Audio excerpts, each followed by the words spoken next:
So, Mike Conley looks like he was beat up in the Pacquiao fight last night. The Memphis Grizzlies are gritting and grinding into the second round of the playoffs versus potential champion contenders Golden State Warriors. Julian, what do you think of this series? I still think Golden State could win it. I'm still in love with that MVP candidate known by Steph Curry and Klay Thompson. But Memphis is just playoff ready with the guys they have like Conley and Gasol.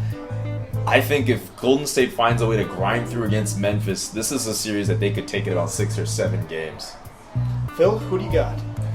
You know what? If I thought that Mike Conley was going to play from game 1 and play at full health, he's also got the foot injury, by the way. Yeah. He's got a lot. He's broken. Well, down. exactly. So you're furthering my point. I'm going to say Golden State because I think they get off to such a hot start, especially at home without the leading. I mean, we saw in the last series without Mike Conley how they had trouble with Damian Lillard, and Damian Lillard's tough. Steph Curry's another level. And if Steph wins the MVP, that's kind of going to be a little adrenaline shot for that team, by the way. No, absolutely. But I think it's going to be Golden State just because of the Conley injury. Although it's interesting, right? Because when you look at the Conley injury, then you looked at Westbrook coming back after one day. Yeah.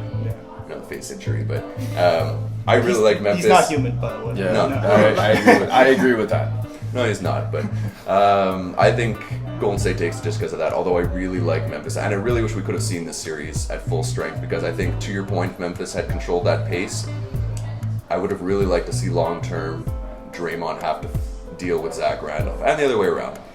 Julian, I'll throw a weird question at you. If Golden State ends up winning the NBA Finals this year, will there be kind of a what if kind of insecurity saying we didn't get to face San Antonio? Sure, I guess they could say that, but I'm still mourning San Antonio. you're still really hung up on that. It would, I don't know. I don't know how to feel about that. I think maybe we would take that away. The locker room. I mean, they kind of felt bad for the guy.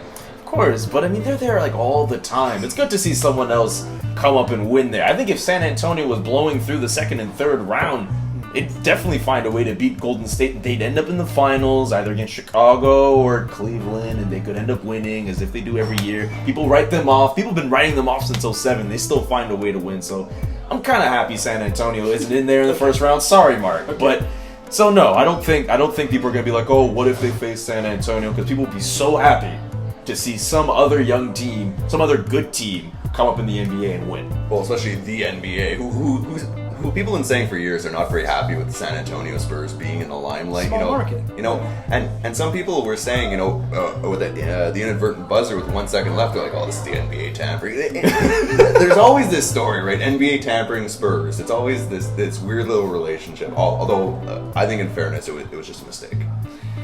Julian, I went to Spain and covered the World Cup last summer, and one thing Steph Curry told me that really stuck with me was he said he'd only been in one Game 7 in his life, and he lost that game.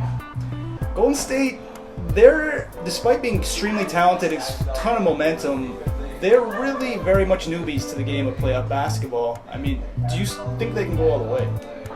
Definitely they're going to be tested in terms of that aspect. As I mentioned before, playoff experience means so much in the National Basketball Association.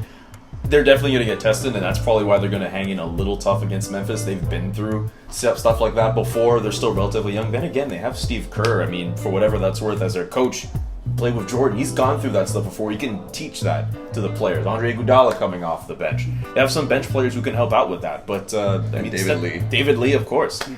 Steph Curry and Klay Thompson, they're gamers. And I think they'll adjust to that.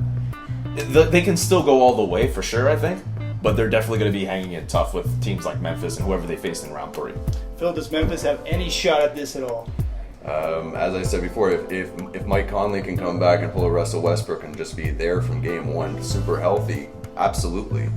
But if that's not the case, it doesn't look like that's the case. I'm going to say no. I'm actually going to say that I think the momentum Golden State's going to build off the first 2 games is going to make this a fairly short series.